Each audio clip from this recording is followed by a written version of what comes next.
बच्चों, आज हम पढ़ेंगे कक्षा 6 की पाठ्य पुस्तक हिंदी व्याकरण का पाठ 10, जिसका नाम है उपसर्ग।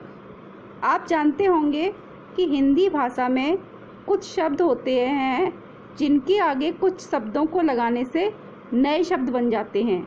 जैसे पुत्र, पुत्र के आगे हम अगर सु लगा देंगे तो नया शब्द बन जाएगा सुपुत्र।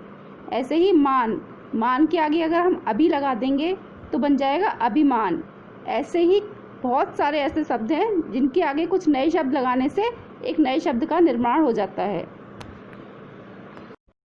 आइए उपसर्ग की परिभाषा पढ़ते हैं। जो शब्दांश मूल शब्द से पहले जुड़कर उसके अर्थ में परिवर्तन या विशेषता लाते हैं वे उपसर्ग कहलाते हैं।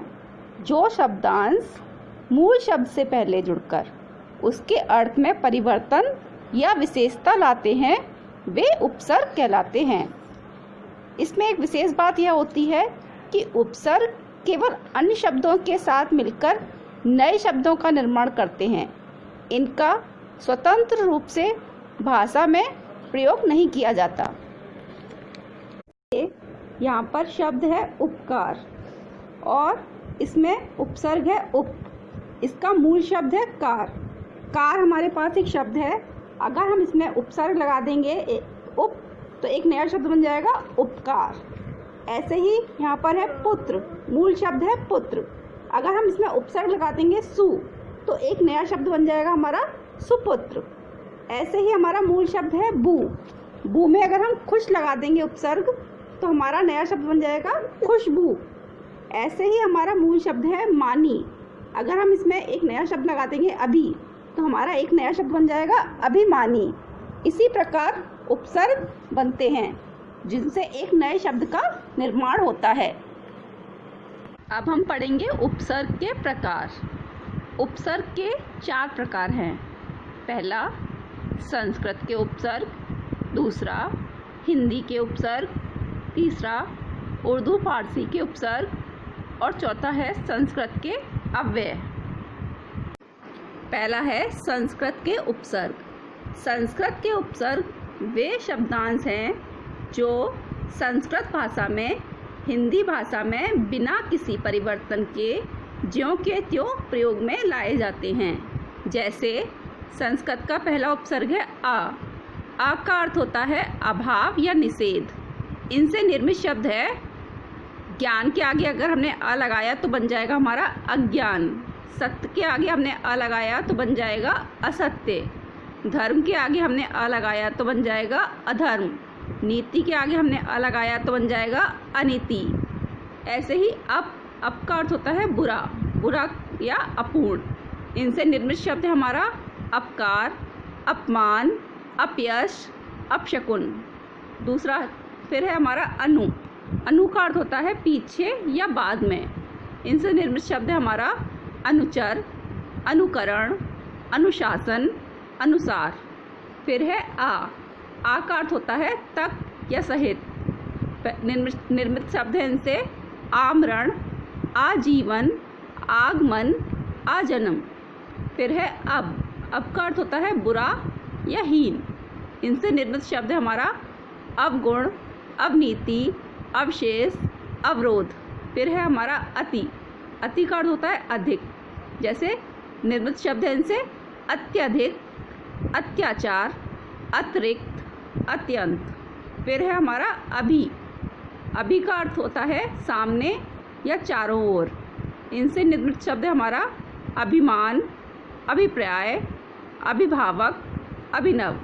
फिर है हमारा उपसर्ग प्रा का मतलब होता है आगे, अधिक या ऊपर। इनसे निर्मित शब्द है हमारा प्रबल, प्रयोग, प्रसिद्ध, प्रगति। फिर है सु का अर्थ होता है अच्छा या सरल।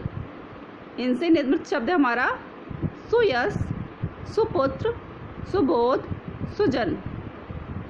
फिर है हमारा उपसर्ग वी का अर्थ होता है अभाव या विशेष। निर्मित शब्द बनेंगे इनसे विभाग, विज्ञान, वियोग, विमुख।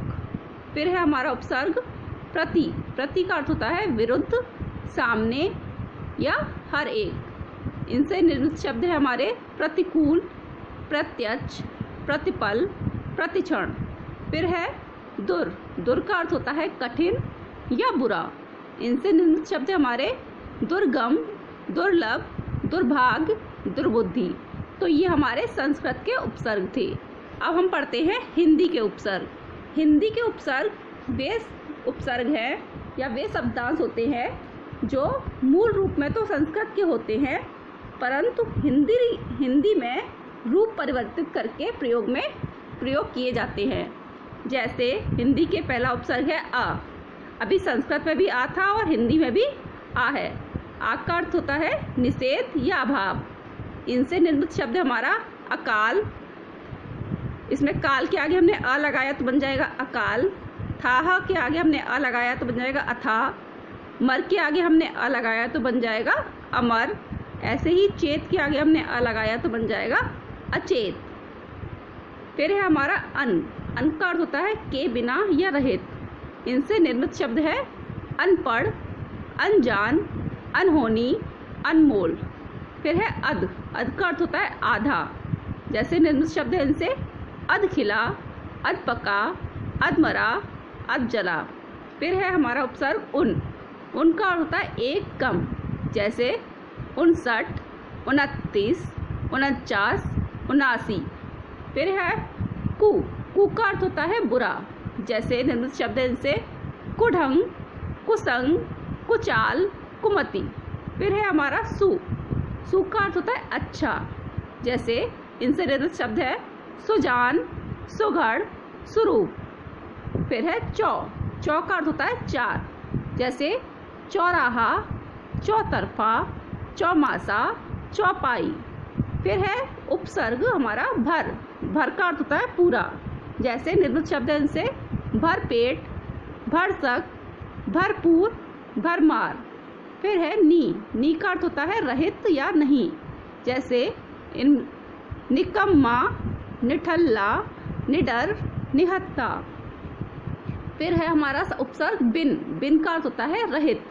जैसे निर्मित शब्द है इनसे बिन मांगा, बिन पढ़े, बिन ब्याहा। फिर है हमारा उपसर्ग पर। पर का अर्थ होता है दूसरा। परदादा, परदादी, परपोता, परनानी। फिर है हमारा उपसर्ग दू। दू का अर्थ होता है कम या दो। इनसे निर्मित शब्द है हमारा दुबला, दुरंगा, दुकाल, दुपट्टा। तो ये हमारे हिंदी के उपसर्ग थे।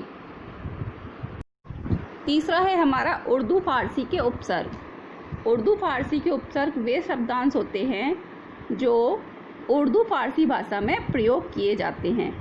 तो उर्दू फारसी का उपसर्ग है हमारा जैसे कम। कम का अर्थ होता है थोड़ा या हीन। इनसे निर्मित शब्द बनेगा जैसे हमने जोर के आगे कम लगाया तो हो जाएगा कमजोर। अक्ल के आगे हमने कम लगाया तो हो जाएगा कम अक्ल। खर्च के आगे हमने कम लगाया तो हो जाएगा कम खर्च। उम्र के आगे हमने कम लगाया तो हो जाएगा कम उम्र। ऐसे ही दूसरा उपसर्ग है खुश। खुश का अर्थ होता है अच्छा। जैसे इससे निर्मित शब्द हमारा खुशकिस्मत, खुशबू, खुश नसीब, खुश दिल। फिर उपसर्ग है हमारा दर। दर का अर्थ है मैं। दरकार, दरकिनारा, दरअसल, दरमियान। फिर है हमारा ना। ना का अर्थ है नहीं। नालायक, नासमझ, नाबालिग, नापसंद। फिर हमारा उपसर्ग है गैर। गैर का अर्थ है बिना। जैसे इससे निर्मित शब्द हमारा गैर हाजिर, गैर जिम्मेदार, गैर कानूनी। फिर है हमारा उपसर्ग ला। ला का अर्थ होता है बिना या रहित। जैसे इससे निर्मित शब्द हमारा ला इलाज, लापरवाह, लाजवाब, लाबारिश।